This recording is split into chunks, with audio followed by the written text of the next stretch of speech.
오늘 주신 하나님 말씀 마태복음 26장 36절에서 46절에 있는 말씀입니다.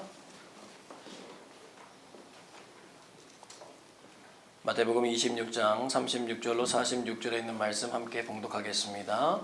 이에 예수께서 제자들과 함께 겟세마네라 하는 곳에 이르러 제자들에게 이르시되 내가 저기 가서 기도할 동안에 너희는 여기 앉아 있으라 하시고 베드로와 세베대의 두 아들을 데리고 가실새 고민하고 슬퍼하사 이에 말씀하시되 내 마음이 매우 고민하여 죽게 되었으니 너희는 여기 머물러 나와 함께 깨어 있으라 하시고 조금 나아가사 얼굴을 땅에 대시고 엎드려 기도하여 이르시되 내 아버지여 만일 할만하시거든 이 잔을 내게서 지나가게 하옵소서. 그러나 나의 원대로 마시옵고 아버지의 원대로 하옵소서 하시고 제자들에게 오사 그 자는 것을 보시고 베드로에게 말씀하시되 너희가 나와 함께 1시간도 이렇게 깨어 있을 수 없더냐. 시험에 들지 않게 깨어 기도하라. 마음에는 원이로되 육신이 약하도다 하시고 다시 두 번째 나아가 기도하여 이르시되 내 아버지여 만일 내가 마시지 않고는 이 잔이 내게서 지나갈 수 없거든 아버지의 원대로 되기를 원하나이다 하시고 다시 오사 보신즉 그들이 자니 이는 그들의 눈이 피곤함일러라. 또 그들을 두시고 나아가 세 번째 같은 말씀으로 기도하신 후 이에 제자들에게 오사 이르시되 이제는 자고 쉬라. 보라 때가 가까이 왔으니 인자가 죄인의 손에 팔리느니라. 일어나라 함께 가자. 보라 나를 파는 자가 가까이 왔느니라. 아멘. 오늘은 시험에 들지 않게라는 제목으로 주의 말씀 증거하도록 하겠습니다. 우리에게 참된 생명 주시려고 십자가 고난의 길을 걸어가셨던 그 예수님의 크신 사랑이 우리 성도님들의 삶 가운데 늘 가득하시기를 주님의 이름으로 축복합니다. 존 오트버그의 누더기 하나님이라고 하는 책에 나오는 이야기가 있습니다. 나는 구순 구개열을 가지고 태어났다. 나는 일그러진 입술, 구부러진 코, 균형이 안 잡힌 치아, 그리고 말을 더듬는 작은 소녀였다. 친구가 내 입술에 무슨 일이 있었던 거야 라고 물었을 때 나는 넘어져서 유리 조각에 찢겼다고 말하고 싶었다.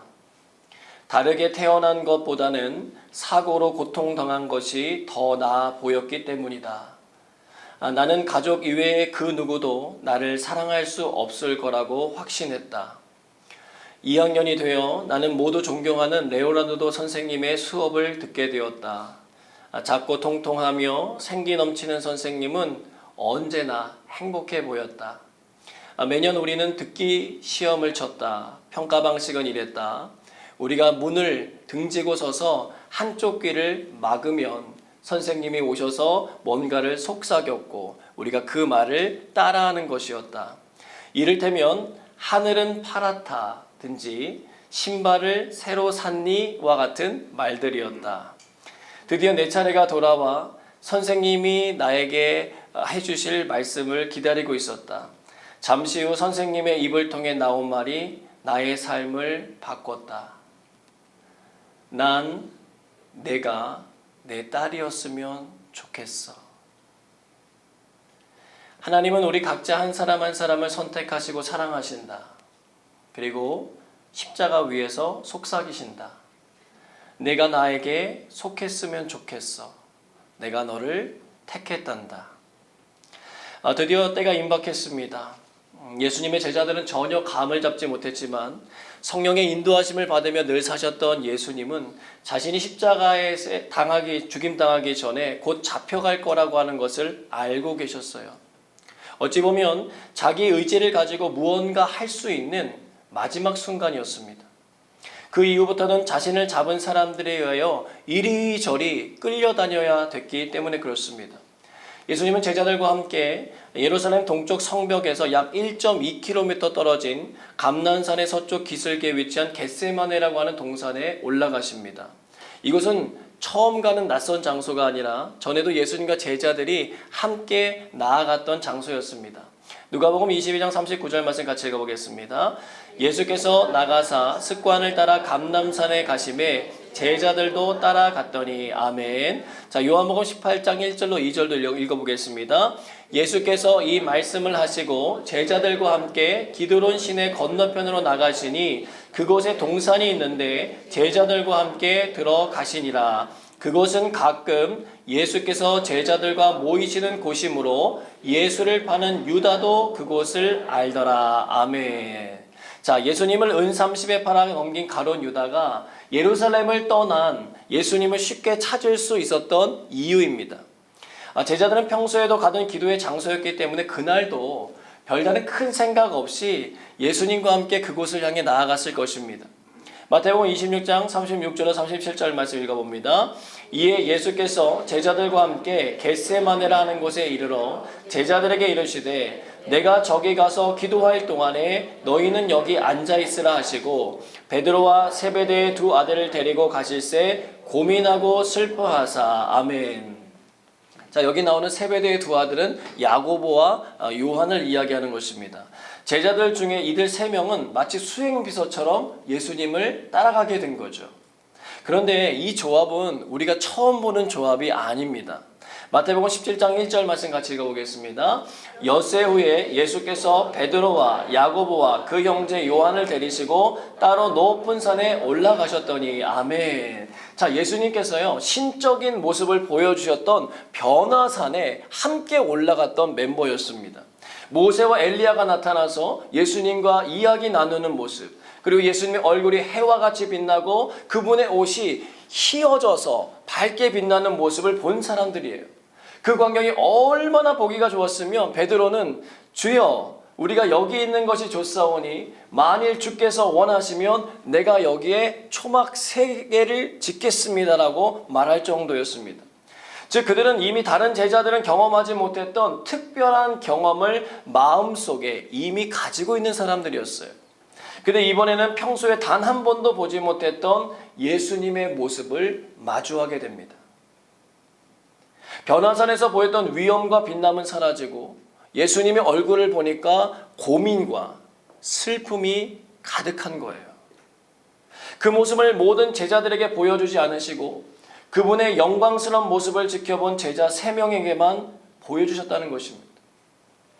여러분, 고슴도치에게도 고민이 있다는 걸 아십니까? 영하의 추운 겨울날 고슴도치 한 쌍이 추위에 견디다 못해 제안을 했다고 합니다. 우리가 따로 떨어져 있지 말고 둘이 꼭 붙어 있으면 따뜻하겠지? 그래서 그들이 서로 몸을 가까이 하기 시작했습니다. 그러자 더 견디기 힘든 일이 생겨난 거예요. 서로의 가시에 찔리는 것입니다. 떨어지면 춥고 가까이 하면 아파요. 가시에 찔리는 아픔을 당하기보다는 차라리 혼자 추위에 떨 수밖에 없는 것, 그것이 고슴도치의 고민이라고 합니다. 여러분, 사람과의 관계가 그렇습니다. 멀리 있으면 고독하고 외롭지만 또 너무 가까이 하다 보면 상처와 아픔이 생겨요. 우리는 분명 교회라고 하는 한 공동체 안에 살고 있는 사람들입니다. 우리는 예수님을 믿고 의지하지만 현실적인 우리의 눈으로 바라볼 때는 예수님 믿는 사람들과 함께 더불어 살아가고 있다는 거예요. 간혹 이런 이야기가 들립니다. 누가 시험에 들었다는 거예요. 여러분, 무슨 시험에 들은 걸까요? 거의 대부분이 다른 사람과의 관계에서 생겨난 상처와 아픔입니다. 그리고 그 다른 사람은 어디에 있을까요? 대부분이 같은 교회 공동체 안에 있습니다. 왜 이런 일이 생기는 것입니까? 고슴도치가 가졌던 고민처럼 우리 안에도 여전히 해결되지 않은, 보이지 않는 가시들이 너무 많기 때문에 그래요. 멀리서 볼 때는 괜찮은데 가까이 좀 다가가 보니까 찔려서 너무 아픈 것입니다. 근데 이런 문제가 생기는 원인 중에 하나는 내 안에 지혜가 부족하기 때문이기도 해요. 내 말을 듣고 있는 사람의 영적인 상태를 헤아리지 않고 그냥 내가 고민되고 내가 슬프면 그냥 아무렇게나 다 말하는 거예요. 다 쉽게 털어놓는 거예요. 그것이 부메랑이 되어서 날아올 수 있다는 것을 생각하지 못한다는 거예요. 당연히 보호받고 당연히 위로받을 줄 알았다는 거죠. 근데 예수님은요, 그것을 분별하셨어요. 그분과 함께 3년을 살아온 제자들이었지만 그 중에서도 특별히 3명에게만 자신의 고민과 슬픔을 나누셨습니다. 그들의 학식 수준이 높아서가 아니에요. 그들이 다른 이들보다 순종을 잘해서도 아니에요. 그들이 장차 예루살렘에 교회를 세우고 그 교회를 견고히 세우는 일에 중요한 역할을 해야 될 것을 주님은 아셨어요. 그것뿐만 아닙니다. 그들이 이미 변화산의 특별한 경험을 하면서 다른 이들보다 예수님의 진면목을 더 잘 알았던 사람들이었고 지금의 이런 예수님의 모습을 감당할 만한 그릇들이 되어 있었기 때문이었어요. 마태복음 26장 38절에 있는 말씀 같이 읽어봅니다. 이에 말씀하시되 내 마음이 매우 고민하여 죽게 되었으니 너희는 여기 머물러 나와 함께 깨어 있으라 하시고 아멘. 여러분 예수님에게서요 사랑 냄새가 나요. 그분은 분명 말씀 한마디로 물을 포도주로 만드신 분이세요. 오병이어의 기적을 베푸신 분이세요. 물 위를 걸어서 제자들에게 나타나시는 신적인 면모를 보여주신 예수님이셨어요. 그러나 그렇게만 본다면 예수님의 십자가 죽음은 마치 아무런 고통도 느끼지 못하는 쇼처럼 보일 수 있다는 거예요. 근데 이 겟세마네 기도를 통하여서 우리는 온전한 사람으로 이 땅에 오신 예수님의 모습을 더욱더 신뢰할 수 있게 된다는 거예요. 33살의 젊은 나이에 모든 사람들의 온갖 오해와 모함을 받고 당시에 가장 치욕스러운 십자가를 짊어져야 하는 현장 앞에서 예수님이 고민하고 슬퍼하셨다는 거예요. 그래서 히브리서는 우리에게 이렇게 권면합니다. 히브리서 2장 18절 말씀 같이 읽어봅니다. 그가 시험을 받아 고난을 당하셨은즉 시험 받는 자들을 능히 도우실 수 있느니라. 아멘. 여러분 예수님은요 우리가 만난 시험 때문에 힘들어할 때에 야 너 그것도 감당하지 못하느냐라고 다그치시는 분이 아니라 야 너 많이 힘들지. 내가 네 마음 알아. 라고 말씀하시며 격려해 주시고 함께 그 길에 서시는 분이라는 거예요. 여러분 모든 것을 다 하시고 모든 것을 감당할 능력이 있으신 예수님도 고민하고 슬퍼하셨다는 사실이 위로가 되고 격려가 되시길 주님의 이름으로 축복합니다. 그 이야기는 바꿔 말하면 오늘도 고민하고 슬퍼하는 우리들의 마음을 누구보다도 잘 헤아려 주시고 보듬어 주시는 분이 우리 주님이시기 때문에 그래요.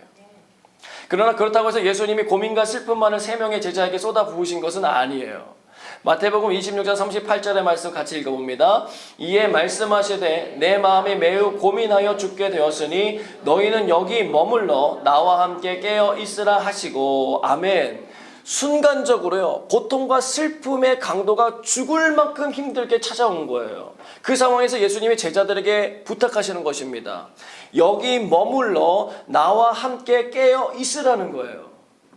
여러분 예수님은 이미 오래전부터 자신이 십자가의 길을 걸어가셔야 하는 것을 알고 계셨고요.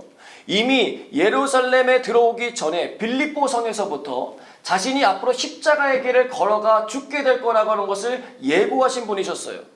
그러나 그 십자가의 길을 이야기하시거나 예루살렘에 입성하시는 그 순간까지도 예수님은 그것 때문에 전전긍긍해하거나 힘들어하신 기색이 한 번도 없었어요. 그만큼 자신의 사명을 분명하게 알고 계셨던 분이고 준비하셨던 분이라는 거예요. 그러나 그런 그분에게도 순간적인 슬픔과 고민은 피할 방법이 없는 거예요. 여러분 성령의 사람이 되었다고 해서 슬픔과 고민이 완전히 없어지는 거 아닙니다. 엘리야를 보세요. 기도하면 비가 내리기도 하고요. 비가 내리지도 않기도 했습니다.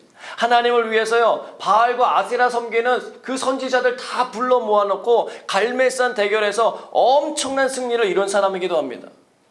그러나 바로 그 후에 아이러니하게도 엄청난 슬픔과 고민에 빠지게 되죠. 당연히 하늘에서 내린 불을 보면서 사람들이 좀 두려워하고 그래 살아계신 하나님께로 우리의 온 마음을 쏟아부어야 되겠다라고 하고 돌아올 줄 알았는데 그 소식을 접한 이세벨 왕비가 내일까지 엘리야를 죽이라고 명령을 내렸기 때문이었어요. 그는 일어나 자기의 생명을 지키기 위하여 도망하여 광야로 들어갑니다. 그리고는 하는 말이 있었어요. 열왕기상 19장 4절 말씀 같이 읽어봅니다.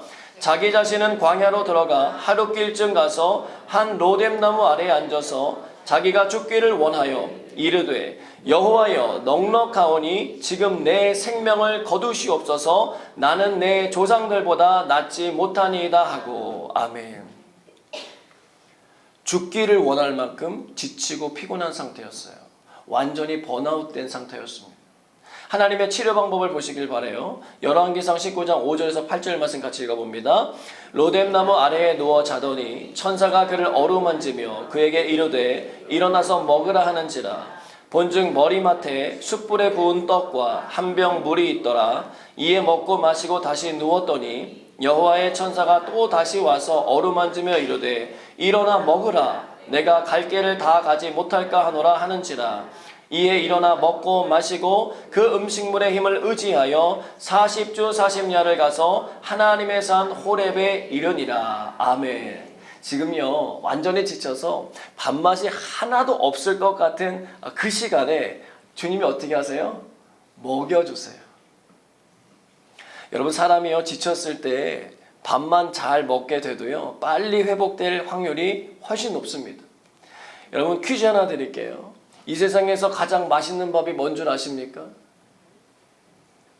남이 해준 밥이라고 합니다.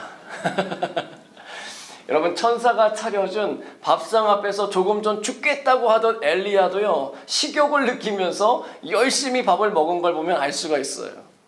자, 그런데 오늘 예수님은 자신에게 순간적으로 다가온 슬픔과 고민을 이겨내기 위하여 남이 차려주는 밥을 먹는 대신에 다른 방법을 사용하셨다는 거예요. 그런 자신을 위하여 3명의 제자에게 깨어 있으라고 부탁하십니다. 이 단어는 주변을 잘 지켜보고 경계하라는 뜻이에요. 왜 그렇게 명하셨는가 했더니 마태복음 26장 41절 말씀 같이 읽어봅니다. 시험에 들지 않게 깨어 기도하라. 마음에는 원이로되 육신이 약하도다 하시고. 아멘. 뭐에 들지 않기 위해서요? 시험에 들지 않기 위해서라고 말씀하고 있어요. 자, 그러면 지금 고민과 슬픔의 시험은 누구에게 찾아온 것입니까? 예수님입니까? 아니면 예수님의 제자들입니까? 헷갈리시면 안 됩니다. 지금 이 슬픔과 고민의 시험은 예수님에게 온 거죠. 예수님이 너무 힘드신 거잖아요. 자, 그런데 왜냐하면 제자들은요 그 어떤 시험도 느끼지 못했어요. 그들에겐 아마 깨어서 기도하는 것 자체가 시험이었을 거예요. 하루 종일 예수님 쫓아다니면서 사역하느라 너무 바쁘고 피곤한데 예수님이 또 뭐 하러 가자는 거예요? 또 기도하러 가자고 하니 이게 너무 힘든 거예요. 그러나 얼마 뒤에 예수님이 잡혀가시고 십자가에서 죽임당하게 되었을 때 이 사건을 경험했던 그들은 정말 크게 후회하고 죄책감을 느꼈을 거예요. 그래서 예수님이 기도하자고 하셨던 거구나. 근데 어떤 분은 그러실 수 있어요. 아니, 예수님께서 자신이 십자가에서 죽으실 것을 좀 제대로 언급해 주시면 제자들이 좀 긴급한 걸 알고 기도할 것 아니냐라고 하시는 분이 계세요. 근데 사실은요, 그날 기도하러 올라가기 전에 예수님이 말씀하셨어요. 마태복음 26장 31절 말씀 같이 읽어봅니다. 그때 예수께서 제자들에게 이르시되 오늘 밤에 너희가 다 나를 버리리라. 기록된 바 내가 목자를 치리니 양의 떼가 흩어지리라 하였느니라. 아멘. 언제라고요? 오늘 밤이라고요. 오늘 밤이라고 분명히 선언하셨습니다. 그런데도 그 일의 중함을 못 느껴요. 왜 그랬을까요? 설마 했기 때문입니다. 또 너무 피곤했기 때문에 그래요. 예수님이 시험에 들지 않게 깨어 기도하라고 와서 말씀해 주시고는 다시 기도하러 가셨다가 돌아왔는데 어떻게 제자들이 좀 바뀌었을까요? 우리는 그런 기대를 갖지만 이 제자들은 우리의 기대를 저버리질 않아요. 자, 마태복음 26장 43절 말씀 같이 읽어봅니다. 다시 오사 보신즉 그들이 자니 이는 그들의 눈이 피곤함 일러라. 아멘. 참 제가 이 말씀을 묵상하면서 아니, 예수님이 뭐 그렇게 이쁜 구석이 있다고 제자들의 얼굴을 자세히 또 살피세요. 아니, 그냥 자고 있었다라고 표현하시면 될 텐데 그들의 눈을 보시면서 뭘 보셨다고 돼 있어요? 피곤함을 보셨대요. 피곤함. 자신의 경고에도 아랑곳하지 않고 잠자는 제자들에 대한 괘씸함을 표현하시거나 너희들 실망했어 라고 말씀하실 법도 한데 그렇게 하지 않으시고 어떻게 하세요? 너무 피곤해 지쳐서 잠들어 버린 제자들을 이렇게 지그시 바라보시는 예수님의 모습이 여러분 보이시길 바랍니다. 예수님은 십자가를 앞에 두고요 철저히 혼자가 되셔야 했어요. 변화산의 환상을 보았던 제자들마저도 어쩔 도리가 없어요. 그날따라 아마 더 철저하게 외롭고 힘든 밤이었을 것입니다.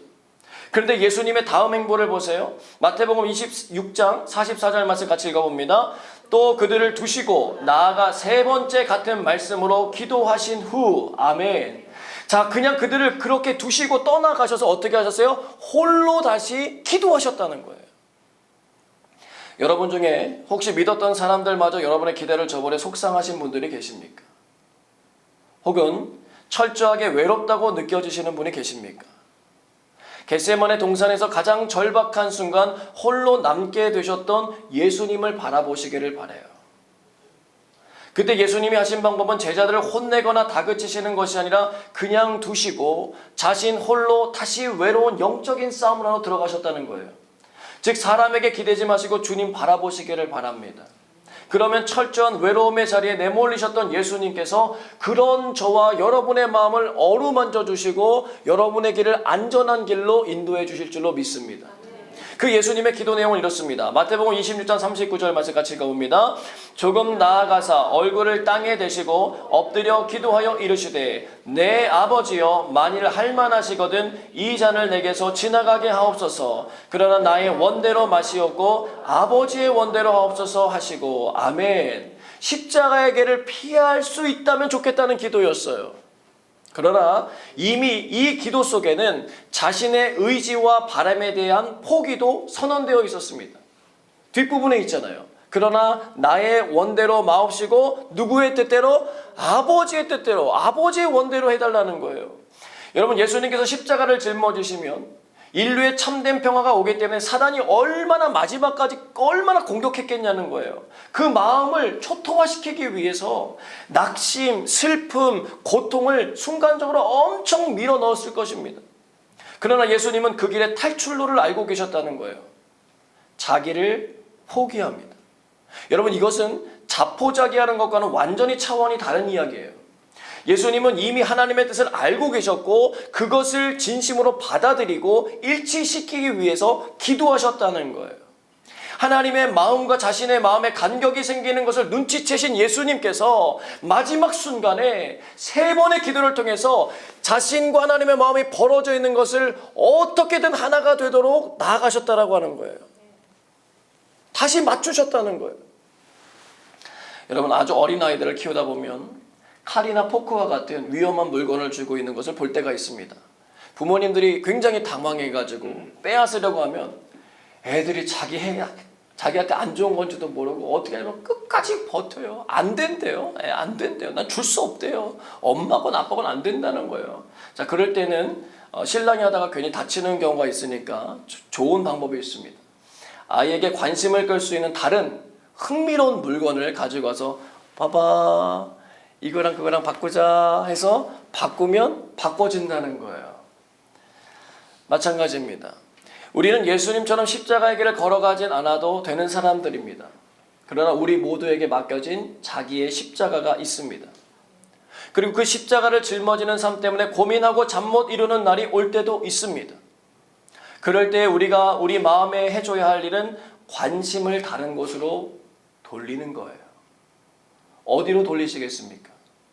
하나님 앞에 기도하는 일이에요. 빌립보서 4장 6절로 7절 말씀 같이 읽어봅니다. 아무것도 염려하지 말고 다만 모든 일에 기도와 간구로 너희 구할 것을 감사함으로 하나님께 아뢰라. 그리하면 모든 지각에 뛰어난 하나님의 평강이 그리스도 예수 안에서 너희 마음과 생각을 지키시리라. 아멘. 사도 바울이요, 옥에 갇혀 있을 때 쓴 서신이에요. 언제 감옥에서 나갈지 모르는 상황이에요. 누구보다도 염려할 게 많은 상황입니다. 그런데 그는 말해요. 염려할 일을 마음에 두지 않고 기도와 간구로 하나님께 나아가겠다는 거예요. 그것도 어떤 마음으로? 감사한 마음으로 나가겠다는 거예요. 여러분, 감사한다라고 하는 것은 자신의 염려되는 상황을 하나님께서 허락하신 것으로 받아들이겠다는 거예요. 여러분, 원망과 감사는요, 멀리 떨어져 있는 게 아니에요. 굉장히 한 끗 차 승부예요. 아주 가까이에 붙어 있어요. 예수님이 친히 염려하는 일 속에서 감사함으로 기도하는 것이 뭔지를 잘 본으로 보이셨어요. 어떻게 기도하면 된다고요? 나의 원대로 마옵시고 아버지의 원대로 되기를 원하나이다 라고 하는 기도예요. 하나님께서 허락하신 이름을 믿고 받아들이겠다는 뜻이에요. 자, 시편 37편 5절에서 6절 말씀 같이 읽어보겠습니다. 내 길을 여호와께 맡기라. 그를 의지하면 그가 이루시고 내 의를 빛같이 나타내시며 내 공의를 정오의 빛같이 하시리로다. 아멘. 여러분, 이 맡긴다라고 하는 단어는요, 굴려버린다는 뜻이에요. 무슨 말이냐면 너의 모든 일을 맡긴 다음에 손을 떼버리라는 거예요. 물론 넋을 놓고 아무것도 하지 말라는 의미는 아닙니다. 최선을 다하지만 하나님의 계획을 믿고 바라보라는 거예요. 자, 해롤드 브라운이라고 하는 사람은요, 지옥을 사람의 의지가 가져다준 감수할 수밖에 없는 기념품이라고 표현했습니다. 루이스라는 사람은 이 세상에 두 종류의 사람이 있다고 그랬어요. 첫 번째 종류의 집단은 하나님을 향하여서 당신의 뜻대로 하옵소서라고 말하는 사람들이라는 거예요. 하지만 두 번째 사람들은 하나님의 뜻을 거절한 사람들이라는 거예요. 이번에는 하나님께서 그들을 향해서 이렇게 말씀하신대요. 너희들의 뜻대로 되리라. 여러분, 하나님의 뜻을 벗어난 우리들의 뜻대로 사는 삶이 지옥인 것입니다. 예수님은 고민과 슬픔의 지옥에서 벗어나셨어요. 두 번째로 돌아오셨을 때 지쳐 잠들어 있는 제자들을 바라보시며 아무 말씀하지 않으시고 다시 돌아가 기도하셨습니다. 그리고 다시 오셔서 말씀하시는 거예요. 이제 자고 쉬어라. 물론 이 말씀대로요, 그들은 그날 마음 편히 자고 쉬지 못했습니다. 왜요? 예수님이 그들 보는 눈앞에서 잡혀갔기 때문에 그래요. 그러나 예수님의 이 사랑의 메시지는 그들의 머리 귓가에서 마음속에서 계속 뱅글뱅글 돌았을 것입니다. 뭐라고요? 너희의 피곤함 내가 다 알아. 이제는 좀 쉬라는 거예요. 자고 쉬라는 거예요. 사랑하는 여러분, 주님이 그렇게 하실 수 있었던 이유가 무엇입니까? 하나님께 순종하는 기도를 드림으로 자신의 마음을 지옥에서 천국으로 바꾸셨기 때문이에요. 자꾸만 내 뜻을 고집하니까 힘든 거예요. 주님의 뜻에 내 시선을 맞추기가 어렵지, 일단 맞춰만 지면 그 순간 임하는 평안과 은혜가 있다는 거예요. 그 힘이 얼마나 큰지 오늘 말씀처럼 죽을 만큼 거대했던 고민과 슬픔이 사라지는 것을 경험하게 될 줄로 믿습니다. 그런 분들이 이런 찬송과 가사를 같이 부르게 되는 거예요. 내 영혼이 은총 입어 중한 재짐 벗고보니 슬픔 많은 이 세상도 천국으로 화하도다. 할렐루야. 여러분, 슬픔이 없어서가 아니에요. 죽을 만큼 힘든 고민과 슬픔이 없어서가 아니에요. 그것을 감당해 낼 수 있도록 도우시는 하나님의 은혜 때문에 우리는 시험을 통과할 수 있는 천국의 능력을 소유하게 되는 줄로 믿습니다. 이번 한 주간 시험에 들지 않게 주님 앞에 기도하는 시간이 많아지셔서 천국을 누리며 살아가시는 저와 여러분 모두가 되시길 주님의 이름으로 축복합니다. 함께 기도하겠습니다. 하나님, 시험에 들 만한 상황들이 찾아올 때 우리의 시선을 주님께 맞출 수 있도록 인도해 주옵소서. 내 뜻대로가 아니라 주님의 뜻대로 이루어지는 사명자의 길을 기도함으로 취하게 하여 주옵소서. 그로 인해 죽을 만큼 힘든 슬픔과 고민의 시간이 천국의 평안과 위로함으로 채워지게 하여 주옵소서. 주신 말씀 붙들고 함께 소리내어 기도하겠습니다.